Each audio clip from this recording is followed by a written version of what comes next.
Good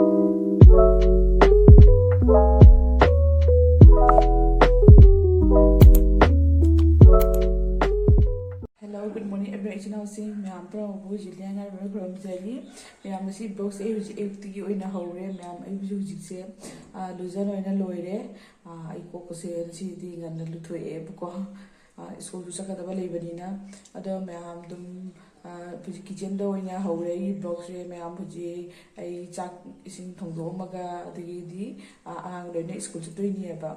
The ma'am, Milisi Kato, ma'am, she sitting there, say, waiters, kitang mamo, mito, matawiaba. Like Sigi waiters, Mamsuna, Heidi, Inga doctor, Kongarang, the Gidum, Kano, in Adam lady, Kariai, no Timangana.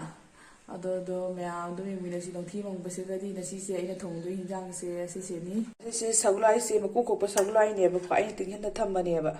Bukuja the busy, and she says, Uti Matoge, other Gigi, Kanoma, Kayai, Don Jackson Juma, the Gigi, Borama, Tilogi, Borama, Tauraga, the Kanoma, Papa, Matauraga, the Besselagaba. The Mam doing in the Shikoga, Mapan, and Takman in Koe. The Mam say, who is so glad with it Hongduni, or the Madam Jimina Si Katori Haidoko. The she said, Kamai, she didn't say Kamina, cannot oyedo, the Mam the Dumjang Halake.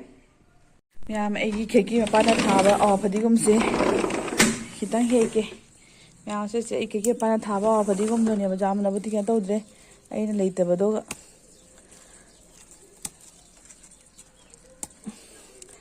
Conzale.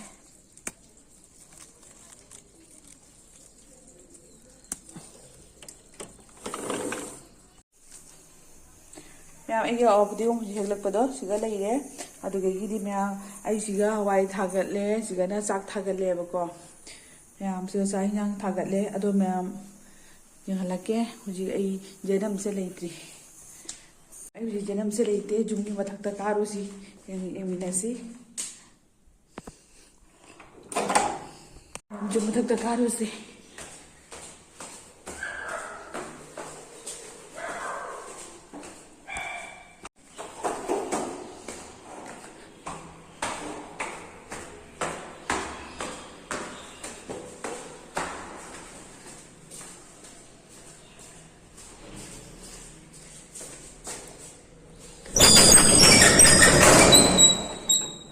Ma'am, see you later. See you Mataki view. Matakta. She get Janum. Janum Kitang Taiba. She get Janum Secret Lane. Janum Selenge.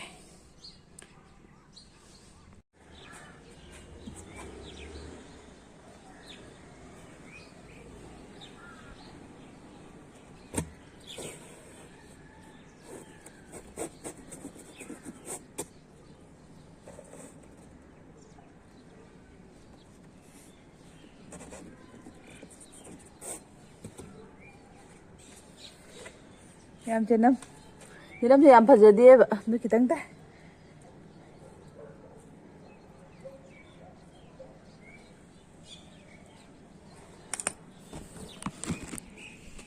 mẹ em trên năm xe xì cái này đấy hãy sẽ khôi chúng mà thật cao và nhiều cái đấy nè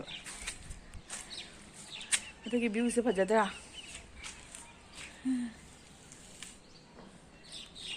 thật nào khôi sinh như cái nó thầm The Mamma come to the Jig, 18 school to 20 near Puraga.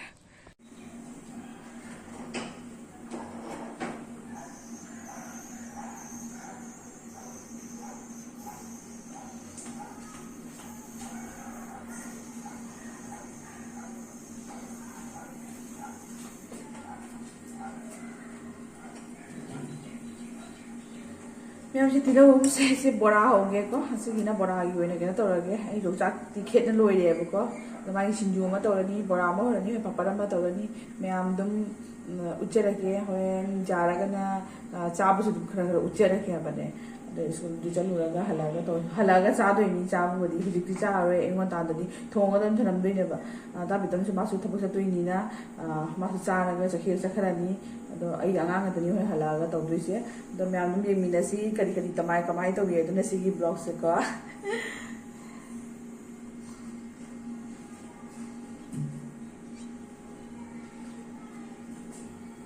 Ma'am अई हुजी बोरा से कन्ना तोली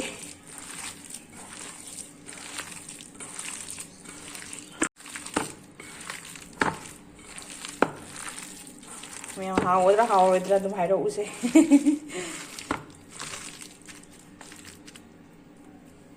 ma'am उटी थोंबसे लोसलक्तोरे ma'am उटी से मचू से ngang देना हाइनो एदाइदि उटी से केनो ओरे कलि हाइ मकु खोपो केनो नेबा मकु जाउदबिनेबा अदोदना अदो मैम सिगा आई ऑफ दिगोम से खताक्सन गे कोन साइबदि खता खरे सिगा लेरे सिसे खताक्सन गे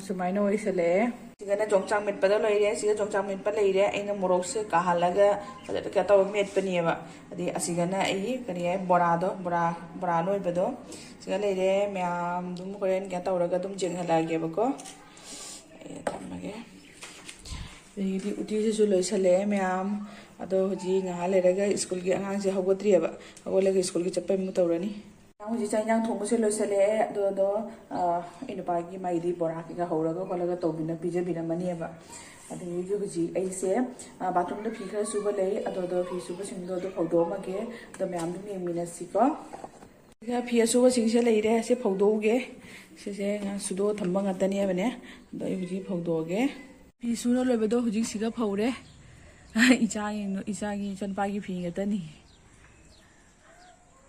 अदो मैम सिगा लेरे फी सुनो लोइबदो हजी मथक मथक दुम तौरगे सिगा बोरा होगी सिगा मैम हजी तो चाइसांग थोंना लोइरे असिगना उटी थोंबा लेरे चाक लेरे चाक से मैखु गारी संग अदगी सिगाना पापड़ लेरे जोंगचाक सिंजू अदगी सिगा बोरा अदो इनुबागिनी मागी से पिजरगा मा थबक चखरानी हजी अदो हजी एई लोसनबा तौरगे द म्याम दुम जेमिनासी सिगा लेरे चाइनांग से नसीगी मथेन सिंगसे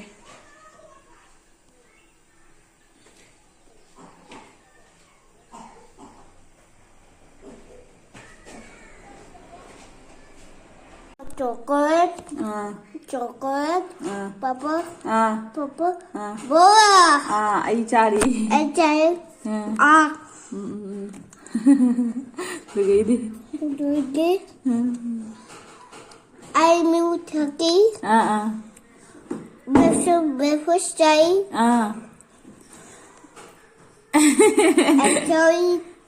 ai kuji school chala ni I told you goose turkey what did papa eat bora eat bora eat wow so yummy hai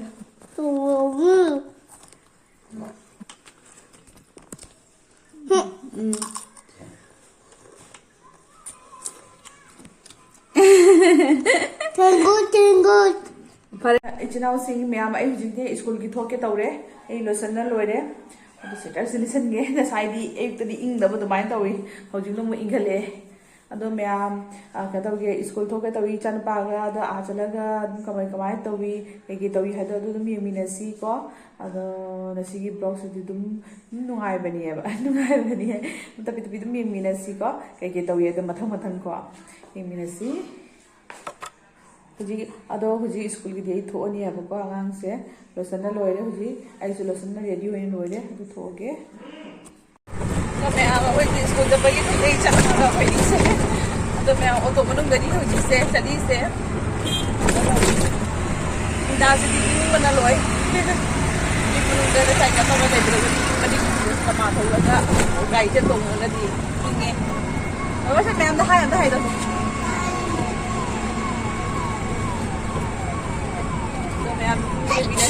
God bless you. Yang pwede tawi ito kamay kapit ang buhay doon ko. Ito itong yung halagi yung minas ko. Sampai sa mga ito yan.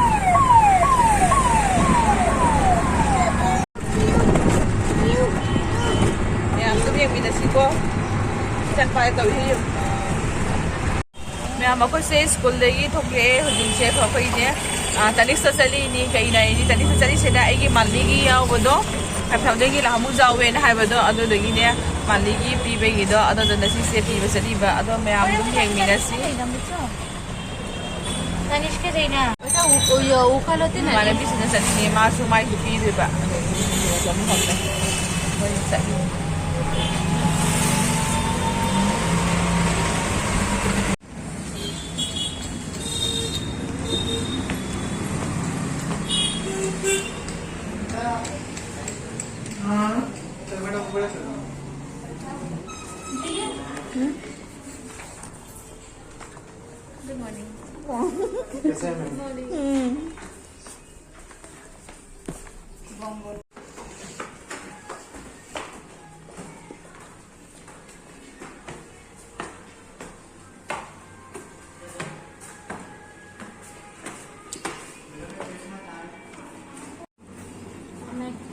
Cái bình thì á scanner भन्दै छ नि आपका भी payment क्या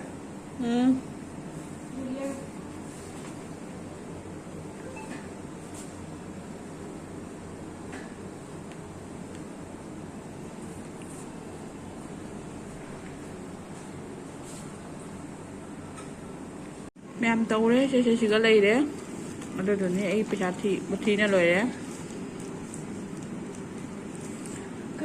ꯗ ꯐꯝꯃꯤ ꯍꯧꯖꯤꯛ ꯑꯩꯈꯣꯏꯁꯦ 18ꯅ ꯂꯣꯏꯔꯦ ꯍꯥꯏꯕꯀꯣ 5,000ꯒꯤꯗ ꯂꯣꯏꯕ ꯍꯥꯏꯗꯤ ꯍꯟꯗꯛ ꯊꯥꯁꯤꯒꯤꯅꯦꯕ ꯁꯤꯒ ꯂꯩꯔꯦ ꯑꯗꯨꯅꯦ ꯃꯌꯥꯝ ꯍꯧꯖꯤꯛꯅꯦ ꯀꯣꯡ ꯑꯃꯨꯛ ꯊꯣꯛꯑꯅꯤ ꯑꯩꯈꯣꯏꯁꯦ ꯃꯊꯪ ꯑꯗꯨꯝ ꯌꯦꯡꯍꯜꯂꯛꯀꯦ ꯉꯁꯤꯒꯤ ꯑꯩꯒꯤ ꯗꯦꯂꯤ ꯕ꯭ꯂꯣꯛꯁꯦ ꯑꯗꯨꯝ ꯀꯃꯥꯏ ꯇꯧꯋꯤ ꯗꯤꯟ ꯁꯦꯝꯕꯗ ꯀꯃꯥꯏꯅ ꯇꯧꯋꯤ ꯀꯩꯀꯩ ꯇꯧꯋꯤ ꯍꯥꯏꯗꯣ ꯅꯠꯇ꯭ꯔꯀꯣ ꯌꯦꯡꯃꯤꯟꯅꯁꯦꯕ siga chang'e siga chang'aga angsinggi chanabigi pochai khara lawre hadi lawai ji ai na se french fry gi se lawri ba ichana pa se pa me ne ready made gi se frozen gi se ada se lawre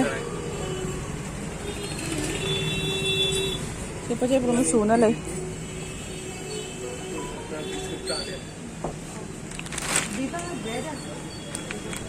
Masih di parlor de changi ba parlor da hujik che parlor da changi hujik ban da changa phammi hujik ahanga threading tau thoge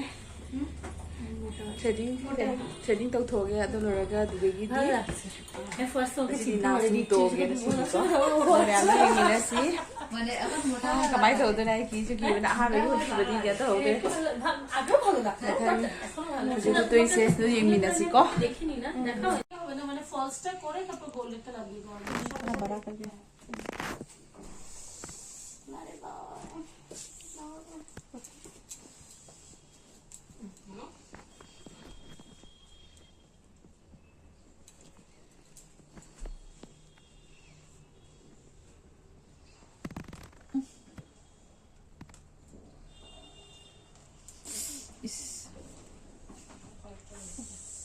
ऐसे नहीं है वैसे ऐसे खींचेंगे ना तो ज़्यादा दूध देगा बस छोड़ने से पहले आप बोल दीजिएगा तो कट जाएगा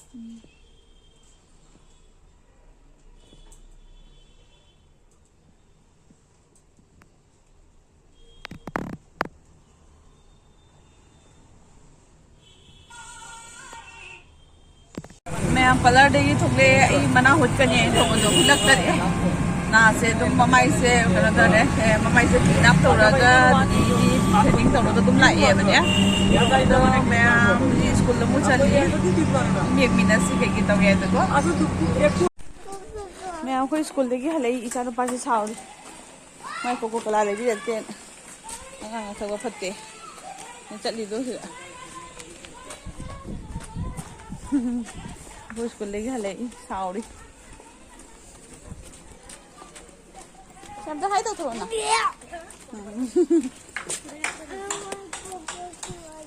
xem ta thấy tao thôi xem ta thấy tao thôi nè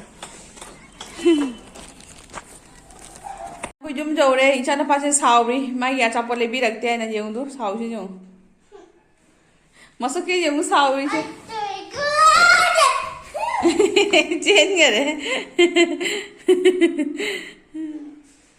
Mẹ làm chung dâu đẹp bà con Chẳng nó ba sẽ sao đi bà मागी चानबगीदो थक्नबगीदो कोका कोलादो लेबियो हैना दो तो थपदी फत्तबनीना अदि साउना चंगीबा अदि मैम होजिदे आई चानबगी दुम लोइसलुरगे कई चानबदुना साइगी चानबसिंगदो साहना खोलना बोरागदा हौरगे अदो मैम दुम थेंगनसीको मथंग मथंग ओइना दुम मैम मैं चक्चागे तौरी चक्चा लोय थेंगनसी अबको मिट का काजल माइ मिटा थोपे काजल ngata ngaire अरे इचा नुपा सिगा ले लैपटॉप जेंगना तो चाक से दुबी इबीरागे चामिनारागे मैम दुम थेंगनसीको से लोरगा से ले चानबगी मैम चारगे चालो थेंगनगे चाबदी उलरोगे बको मैम ऐसे नुजिनी गा तुम धोरे मिटा से काजल ते बे एकदम लोए तइसो नुजिनी गा तुम होरे इचा नुपा गे सिगा संगोम से सेंबीरे हुजी हवले कोना से तइसो सिगा ने तइसो संगोम पिथके मागी संगोम सेमना लेइरे gum. हां Lipsticks. ओके सिगा मागी संगोम लेइरे सेमना सिगा सेमना लेइरे मागी संगोम से पिथके I did. तो मैं आलू मेमिलासी ला बाबा ननु काजल ना मामा मी चल लोरे I did it, Mama. Mommy, dog. पीगे तो वहां पीगे मुशी बाबा ने चल Please. मुशी बे बाबा ने Please. अब पीगे मामा पीगे पापा ने लोरे पीगे ने चोंगा नंगी कई फोन बिग फोन पुरकनी हाय ने चोंगा नंगी ओय मा अंगांगी ने बिग फोन पुरकनी हाय ने चोंगा संगोम थपदा ख्वाइदि मा पामदा पदे संगोम थपा सेनियाबा My robot. पीदि नो पी पीगे Cuckoo. अच्छा हां तो लरे पी मिशी बन बाबा ने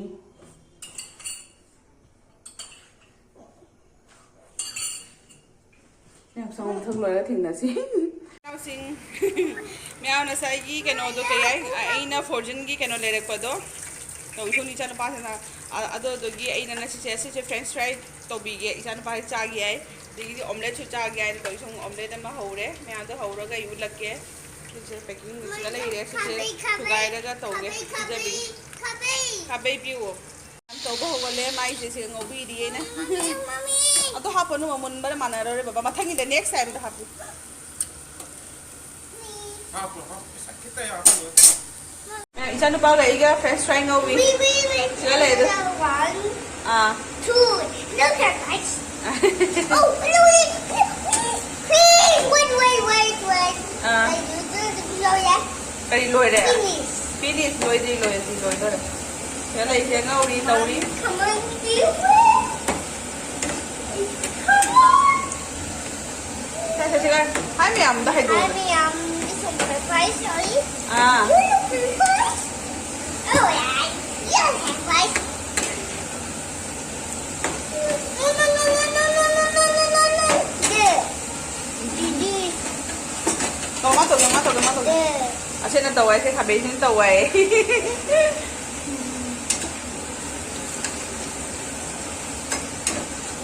yara ba nangi si tawro da nangi si galai de to nangi ni se Please. से हाँ परो यम साफते याम आई हुजिंग से वीडियो लो चलेगे हुजी एनिमल से फिल्म से रणबीर कपूर की से जेंगागे अदगी दसागी फ्रेंच फ्राई तो बदो सिगा मपा मचा मोय तौरा चाजारानी आई ब्लैंकेट का पुथोए से ब्लैंकेट का पुथोगा सिगा तौरा जेंगदोइनी अदो मैम वीडियो से लो चलेगे मता ngasiदा मैम रेसिपी तो चैनल से लाइक सब्सक्राइब शेयर तौबिरमु मैम फिल्म से जेंगागे हुजी